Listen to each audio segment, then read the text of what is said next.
어느 순간부터 스스로 하나님 앞에 스스로 나왔다고 그렇게 생각할 때가 있습니다.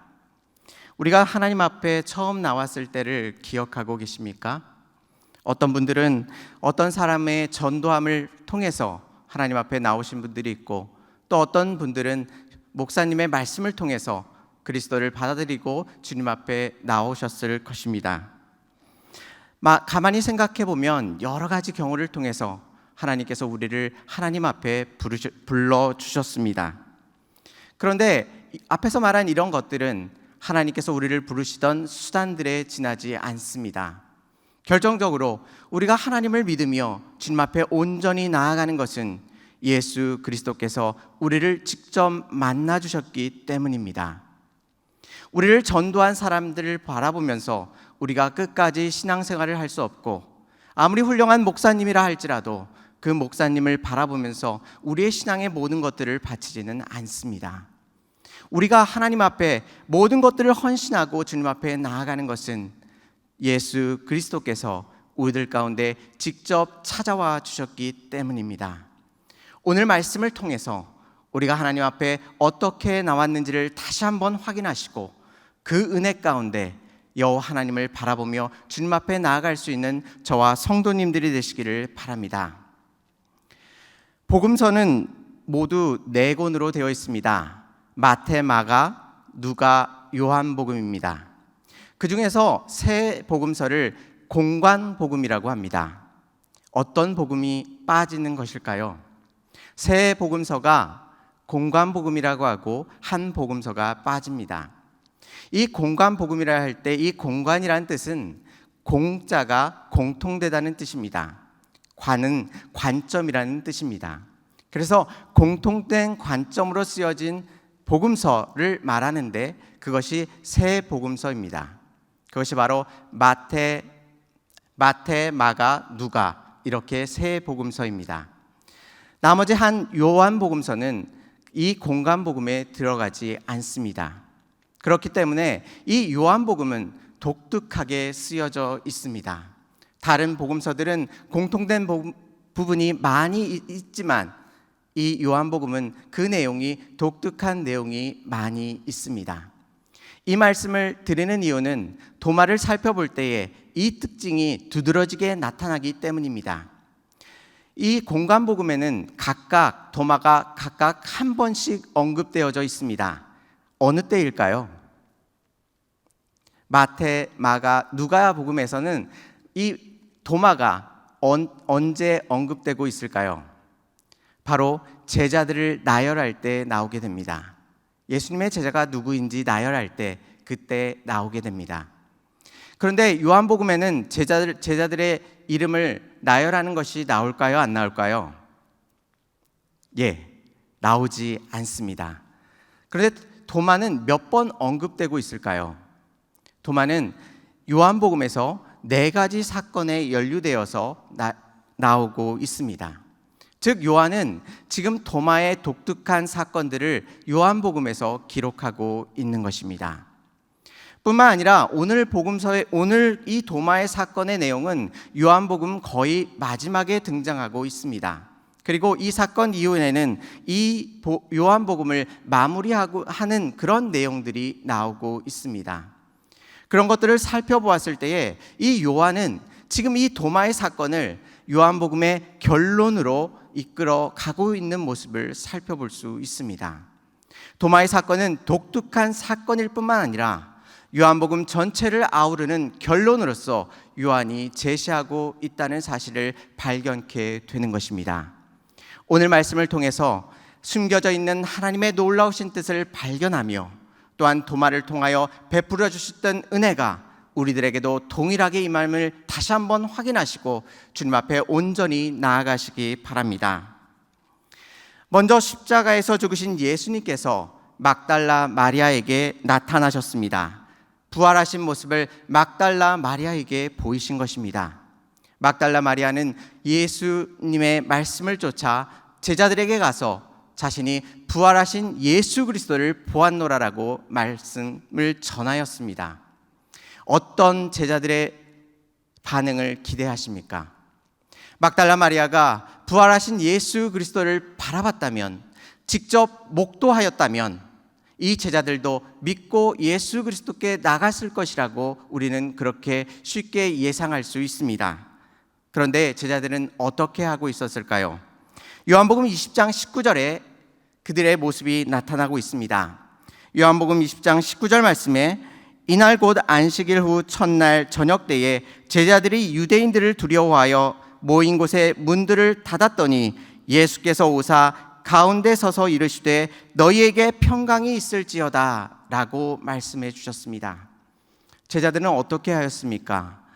부활하신 예수 그리스도를 막달라 마리아가 보았다고 하였는데 제자들은 그것을 믿지 못하고 지금 유대인들을 두려워하여 자신의 문들을 잠그고 꽁꽁 숨어 있는 모습을 우리는 발견할 수 있습니다. 그런데 우리의 삶을 가만히 살펴보면 이 제자들의 삶과 우리 동일한 모습을 발견할 수 있습니다. 미래의 소망을 잃고 주변의 모든 것을 닫아버리고 그 누구도 접근할 수 없도록 고립되어 더 이상 삶을 이어가지 못하고 절박한 가운데 놓여 있는 경우들이 있습니다. 예수님께서는 사망과 사탄의 권세를 물리치시고 지금 부활하셔서 제자들에게 나타나 주셨지만 제자들은 불안에 떨고 자신의 죽음을 두려워하는 모습을 발견할 수 있는 것입니다. 새해 새 소망과 새 희망 속에 새해를 시작했습니다. 그런데 어느 순간부터 사방에서 공격이 들어옵니다. 어느 곳으로도 빠져나올 수 없는 고통과 어려움 속에 놓입니다. 집에서 힘들고 일터에서 힘들고 교회에 나와서도 힘들고 어려운 상황들이 거듭됩니다. 잠시 쉬어서 이 모든 것들을 견뎌내려고 하는데 잠시 쉴 시간도 허락하지 않습니다. 답답한 일들이 한 사건만 일어나면 좋은데 그것이 줄을 맞추어 차례를 기다리고 내게로 다가옵니다. 때로는 박해가 시작됩니다. 그 박해가 예수 그리스도를 위하여 받는 박해라면 온전히 다 받을 것 같은데 그것이 나의 잘못을 통하여 받는 것처럼 느껴지고 이 박해를 다 받은 이후에는 세상 가운데 던져버릴 것 같은 그러한 불안한 가운데 놓이게 됩니다. 또한 거꾸러져서 더 이상 소망을 찾지 못하며 주님께 나아가는 시간들이 우리들 가운데 있습니다. 층층이 두꺼운 벽으로 우리의 모든 삶을 둘러싸여 그 누구도 다가와 위로할 수 없는 그 순간에 그 모든 것들을 뚫고 예수 그리스도께서 우리들 가운데 찾아와 주심을 오늘 본문은 우리들에게 말씀해 주고 있습니다. 제자들은 아무런 소망 없이 유대인들을 두려워하며 예수님과 연관되면 죽을 수밖에 없는 자신의 처지를 비탄하며 그 자리 가운데 있었습니다.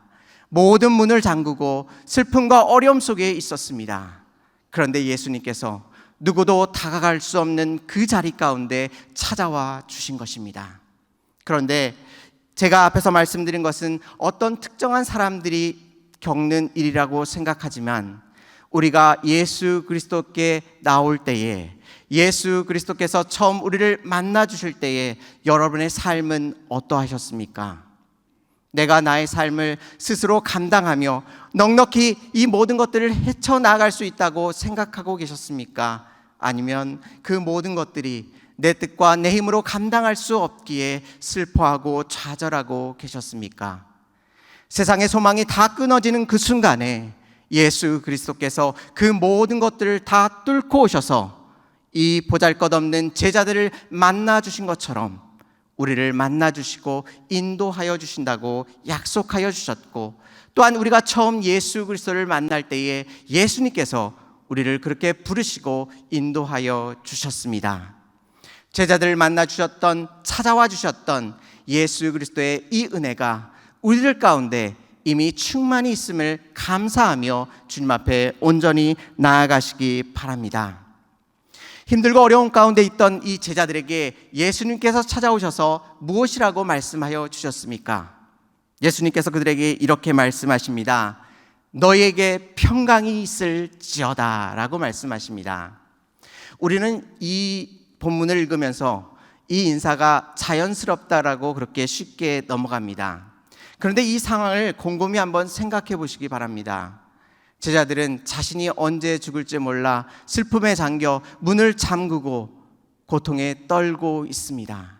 그 무엇으로도 위안이 되지 않고 있는 상황이었습니다. 그런데 예수님께서 이들에게 찾아와서 평강이 너희에게 있을지어다라고 인사를 건네십니다. 저는 이 본문을 읽으면서 이렇게 비유하고 싶었습니다. 장례식장에 가서 여러분 행복하십시오라고 크게 외치는 것 같은 느낌을 받았습니다. 너무나도 어색하고 상황에 맞지 않는 모습같이 보입니다. 그것은 우리가 보는 관점입니다. 그런데 예수 그리스도께서 생각하시는, 예수님께서 바라보시는 관점은 어떠할까요? 예수님께서는 십자가상에서 모든 사망의 권세를 깨뜨리시고 사망의 권세를 물리치시고 승리하셔서 부활하셔서 이제 제자들 앞에 나타나신 것입니다. 사망의 권세 또한 이제는 두려워할 필요가 없는 상황입니다. 그런데 제자들은 그것을 온전히 깨닫지 못하고 두려움 가운데 놓여져 있는 것입니다. 그 가운데 예수님께서 무엇이라고 선포하십니까? 너희에게 평강이 있을지어다 선포하고 계신 것입니다. 이것이 바로 그들이 직면하고 있는 현실이요 실제인 것입니다. 그런데 우리는 세상의 어려움 속에서, 고난 속에서 불안해하며 초조해하며 세상의 문을 닫고서 우리의 자신을 고립시키고 어둠으로 계속 달려가고 있는 모습을 살펴볼 수 있습니다. 그런데 오늘 말씀은 그러한 삶 가운데 그 모든 것들을 뚫고 예수 그리스도께서 우리들 가운데 찾아와 주시어서 너희들에게 평강이 있을지어다 라고 우리들에게 말씀해 주실 것임을 약속해 주고 계신 것입니다. 이러한 모습을 사도 바울은 이렇게 멋있게 표현하였습니다. 고린도후서 4장 8절에서 10절 말씀에 이렇게 말씀하십니다. 우리가 사방으로 우겨쌈을 당하여도 쌓이지 아니하며 답답한 일을 당하여도 낙심하지 아니하며 박해를 받아도 버림받지 아니하며 거꾸러뜨림을 당하여도 망하지 아니하고 우리가 항상 예수의 죽음을 몸에 짊어짐은 예수의 생명이 또한 우리 몸에 나타나게 하려 함이라라고 말씀하고 있습니다. 우리의 삶이 사방으로 우겨쌈을 당하고 답답한 일들이 일어나며 박해를 당하고 거꾸러뜨림을 당한다 할지라도 그 모든 것들을 뚫고 예수 그리스도께서 우리의 삶 가운데 친히 찾아와 주셔서 우리의 삶을 일으켜 세워주실 것임을 약속해주고 있는 것입니다. 이 은혜를 체험하였을 때에 이러한 일들이 일어난다고 말씀합니다. 우리가 항상 예수의 죽음을 몸에 짊어짐이라고 말하고 있습니다. 사방으로 우겨쌈을 당하고 답답한 일이 일어나고 박해를 당하는데 지금 어떤 일을 행하고 있습니까? 예수의 생명을 갖는다 말하지 아니하고 예수의 죽음을 짊어진다고 말하고 있습니다. 자신의 삶이 지금 당장 죽어버릴 것 같은 상황임에도 불구하고 오히려 예수 그리스도께서 걸어가신 그 고난의 길, 십자가의 길을 내가 이제는 더욱 담담히 다 걸어가겠노라라고 고백하고 있는 것입니다. 예수 그리스도께서 찾아오신 그 은혜가 우리에게 임할 때에 예수님의 죽음을 넉넉히 받아들이며 예수 그리스도께서 걸어가신 그 십자가의 길을 우리도 걸어가겠노라 다짐하며 주님 앞에 나아가게 되는 것입니다. 주님의 이 크신 은혜를 통해 담대히 예수 그리스도께서 걸어가신 그 고난의 길, 십자가의 길을 온전히 걸어가시기를 바랍니다. 제가 청년부를 맡을 때의 일입니다. 주일날 청년부 예배를 드리고 있었습니다. 그런데 한 청년이 오랜만에 나온 청년이 있었습니다. 그런데 그 청년은 그렇게 믿음이 좋은 청년이 아니었습니다. 1년에 5번 정도, 많아야 10번 정도 나오는 그런 청년이었습니다. 그런데 그날은 그 청년이 어떻게 예배에 나와서 초롱초롱한 눈으로 저를 뚫어지게 바라보면서 너무 열심히 예배를 드리는 것입니다. 그리고 너무나 기특하고 너무나 예배를 드리는 모습이 아름다워서 제가 예배를 끝난 이후에 그 청년에게 다가가서 안부를 물었습니다. 어떻게 지내세요? 라고 물었습니다. 그런데 이 청년이 갑자기 입이 터지더니 자기가 준비한 이야기를 제게 쭉 나열하면서 이야기해 주는 겁니다. 지난주에 자신이 아르바이트를 했다고 합니다. 어떤 자동차를 시운전하는 그런 일을 시작했다고 합니다. 그래서 첫날 가서 일을 하고 있었는데 자동차를 이렇게 옮기는 일을 좀 부탁을 받아서 그 일을 하려고 했습니다. 그래서 자동차에 앉아서 시동을 걸고 자동차를 움직이려는 순간 뭔가 이상하다는 생각이 들었습니다. 그래서 이 청년이 브레이크를 살짝 밟았는데 갑자기 차가 뒤로 움직이는 겁니다. 그래서 이 청년이 깜짝 놀라서 브레이크를 더 세게 밟았습니다. 어떻게 됐을까요? 그 밟은 것이 브레이크가 아니라 악셀이었습니다. 악셀을 있는 힘껏 세게 밟은 겁니다. 그렇게 되자 이 차가 전속력으로 후진하게 된 겁니다. 그런데 뒤에 무엇이 있었냐면 사람이 다니는 보행자 도로가 양쪽 끝에 있었고 가운데는 4차선 도로가 가운데에 있었습니다. 그래서 이 차가 보행로를 건너서 또한 이 왕복 2차선 되는 4차선 도로를 다 건너서 또 보행자 통로를 다시 건너서 건너편에 있는 건물에 부딪히게 된 것입니다. 그런데 이 청년이 깜짝 놀란 것이 있습니다. 그것은 무엇이었냐면 그 순간에 보행로에 사람이 한 명도 건너지 않았다는 사실입니다.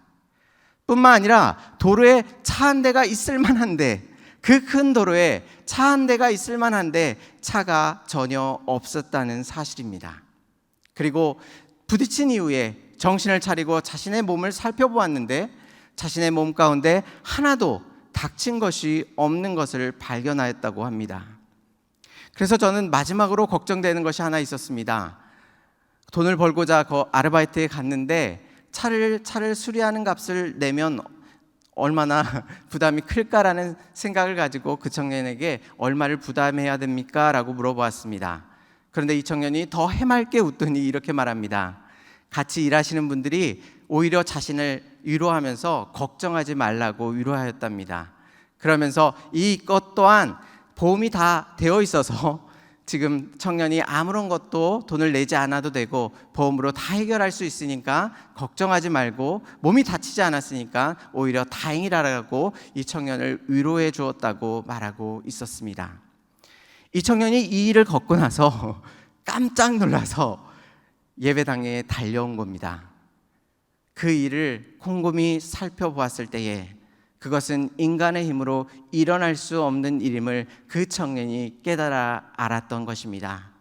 그 순간에 하나님께서 그 청년을 보호하시고 인도하여 주셔서 아무런 상처 나지 않게 하시고 또한 아무도 다치지 않게 하시며 보호하시고 인도하시는 그 하나님의 놀라우신 손길과 은혜를 경험하여서 그가 하나님 앞에 나오며 하나님을 예배할 수 있었던 것입니다.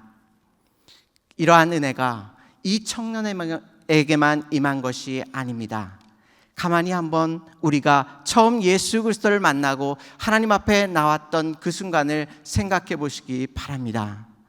우리가 거부할 수 없는 그 순간, 우리의 힘으로 이제는 더 이상 한 걸음조차 나아가지 못하는 그 순간에 예수 그리스도께서 우리들 가운데 찾아와 주셔서 우리의 항복을 받으시고 주 앞에 무릎 꿇게 하시고 예수 그리스도를 우리의 구주로 받아들일 수 있도록 하나님께서 우리들에게 거룩한 믿음을 허락해 주셨던 것입니다.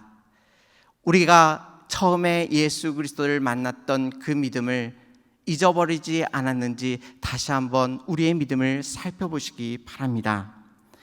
어쩌면 우리는 어느 순간부터 그것이 마땅히 받아야 할 것처럼 당연한 것처럼 생각하면서 잊어버리고 있지 않은지 생각해 보아야만 합니다.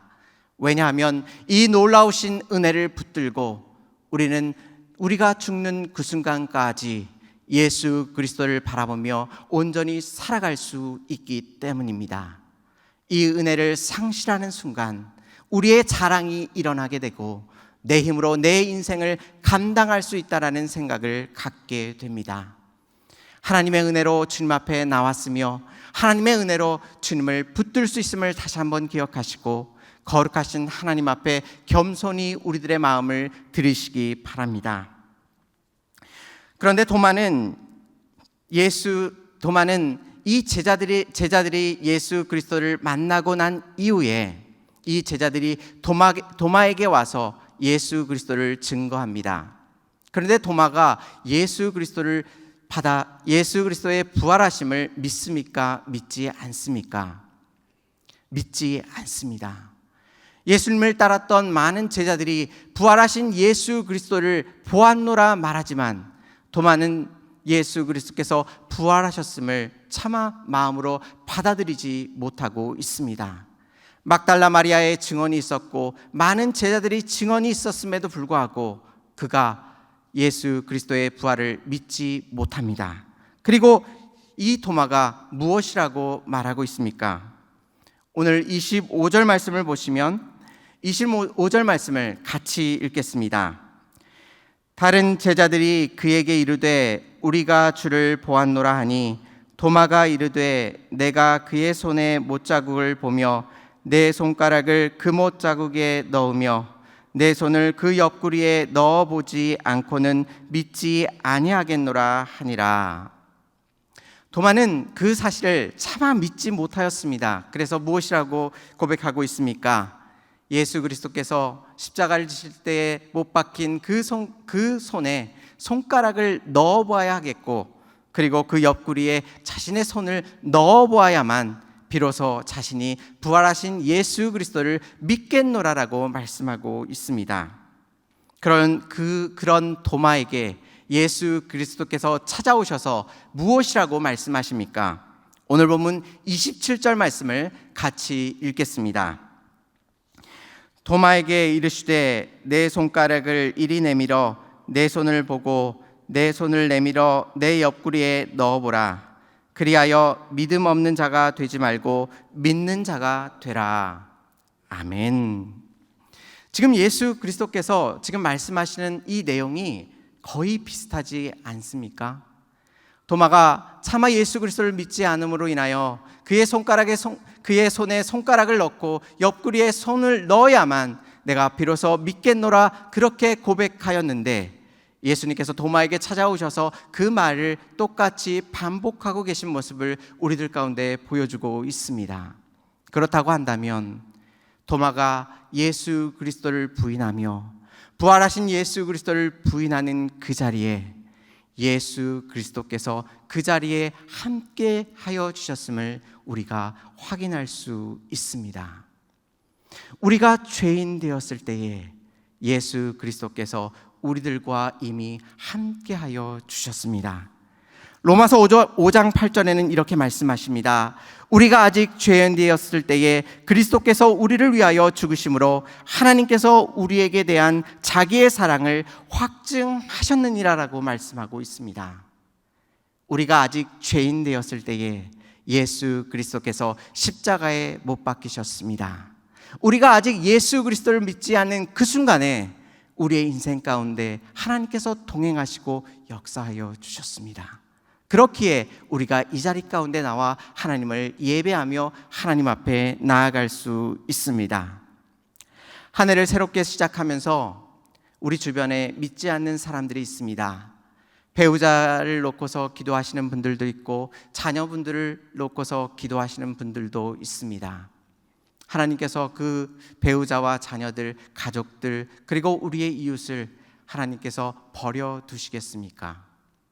도마가 부인하는 그 자리에 예수님께서 함께하여 주셨고 도마가 하는 그 말을 하나님께서 경청하시고 귀 기울여 주셨던 것처럼 지금 믿지 않는 우리의 배우자와 우리의 자녀와 우리의 이웃 가운데 하나님께서 함께하여 주심을 믿으시기 바랍니다. 우리의 힘으로 그것을 다 판단할 수 없고 우리의 힘으로 그 모든 것들을 다 알 수 없습니다. 그러나 하나님의 놀라우신 은혜가 그 가운데 우리의 기도를 통하여 하나님의 선택하심과 역사하심 속에서 붙들어 주시고 인도하여 주심을 우리가 확신하며 나아가시기 바랍니다. 나다나엘은 예수 그리스도께서 찾아올 때에 이렇게 말하였습니다. 나사렛에서 무슨 선한 것이 날 수 있느냐라고 예수님을 비꼬아 이야기하였습니다.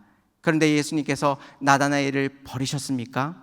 나다나엘을 향하여 이렇게 말씀하셨습니다. 요한복음 1장 47절 말씀에서는 참으로 이스라엘의 사람이라 그 속에는 간사한 것이 없도다라고 말씀하여 주셨습니다. 그리고 나서 나다나엘이 어떻게 나를 아십니까? 라고 묻자 예수님께서 이렇게 대답하셨습니다. 빌립이 너를 부르기 전에 내가 무화과 나무 아래에 있을 때에 보았노라라고 말씀하셨습니다. 그 내용이 무엇인지 우리는 구체적으로 알 수 없습니다. 그런데 분명한 것은 나다나엘이 예수 그리스도께서 이 무화과 나무에서 기도하며 나아갔던 이 일을 기억하지 못하고 그 자리 가운데 있지 않았을 것이라고 생각하였을 것입니다. 그런데 예수님께서는 이 나다나엘이 무화과 나무에서 기도하며 주님 앞에 나아갈 때에 그 자리 가운데 예수 그리스도께서 계셨음을 나다나엘이 발견하게 된 것입니다. 그러자 예수 그리스도를 고백하며 하나님 앞에 나오게 되었습니다. 우리는 머리로서 믿지 않는 사람들에게 친절하게 대하고 또한 그들에게 복음을 전하며 그들을 섬기며 그렇게 나아갈 때에 그들이 돌아올 거라고 그렇게 생각합니다. 또한 그렇게 생각하면서 우리가 전도의 사명, 선교의 사명을 열심히 감당하고 있습니다.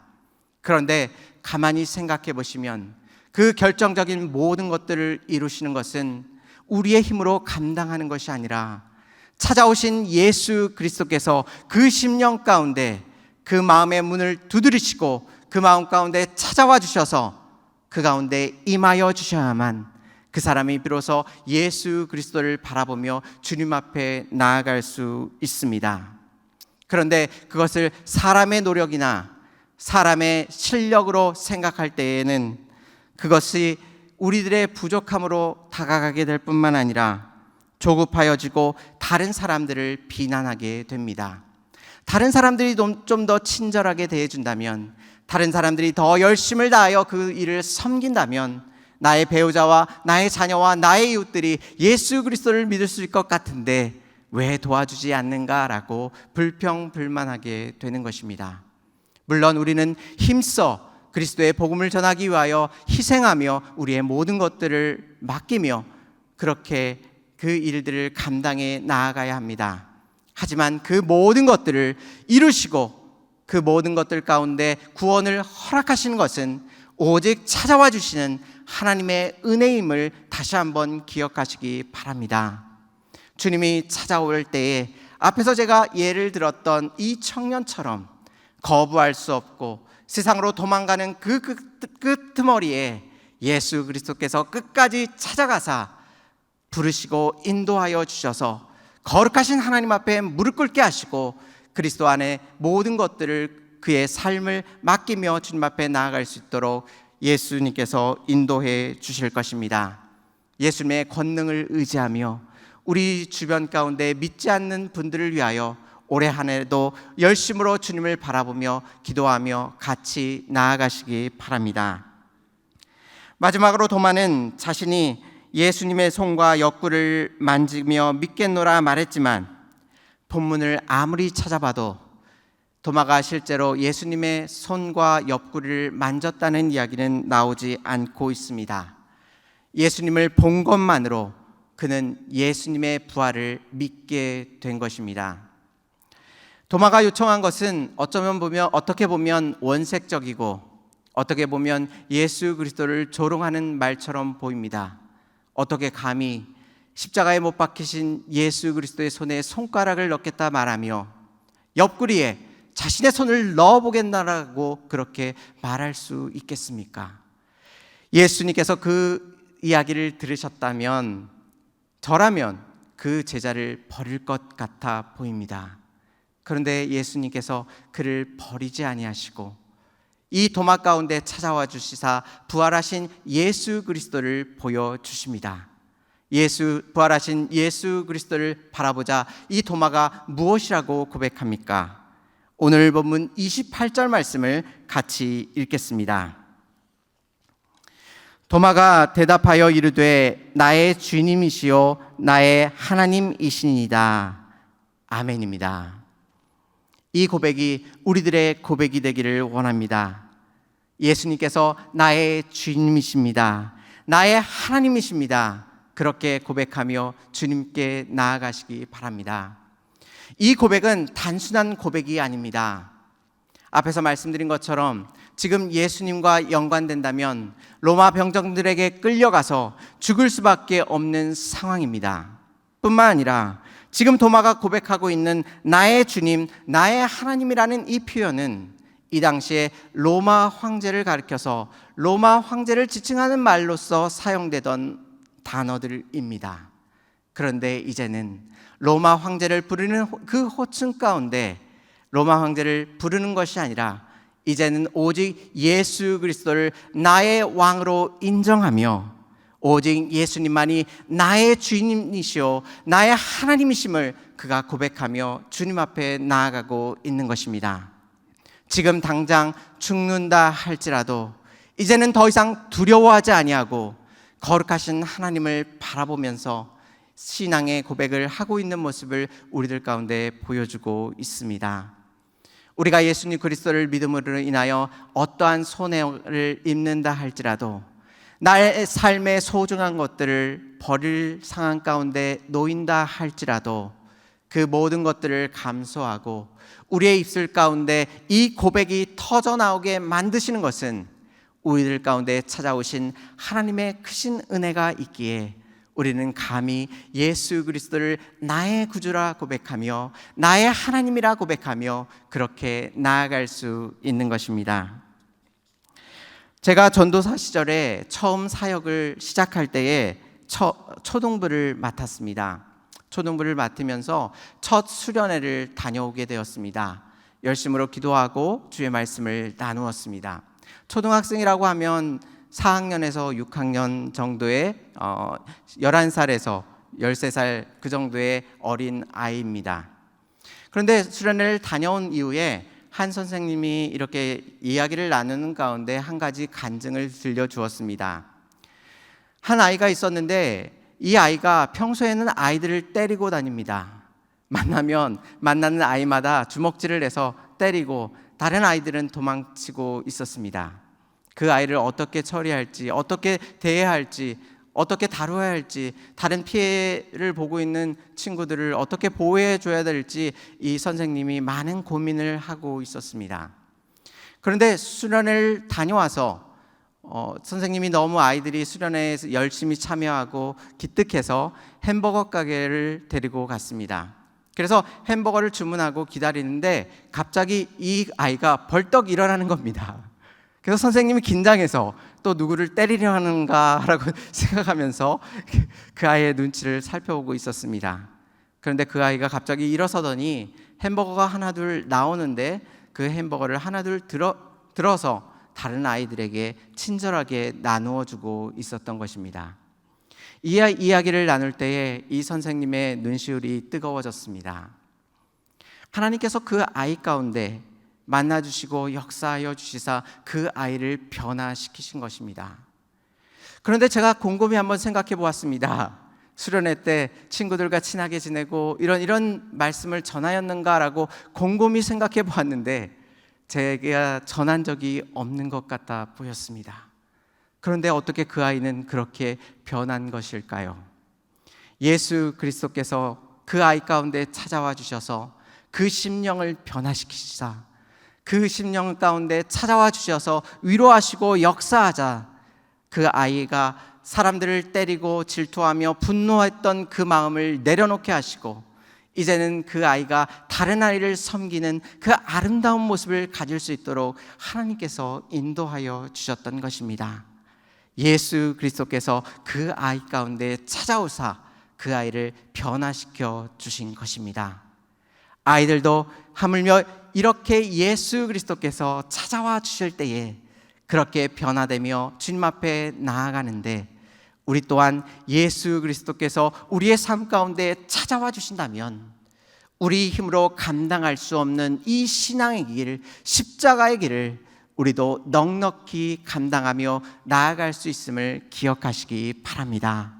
아무리 시험과 환난이 찾아온다 할지라도 나의 주님이시요 나의 하나님이심을 고백하며 주님을 붙들고 승리할 것임을 믿습니다.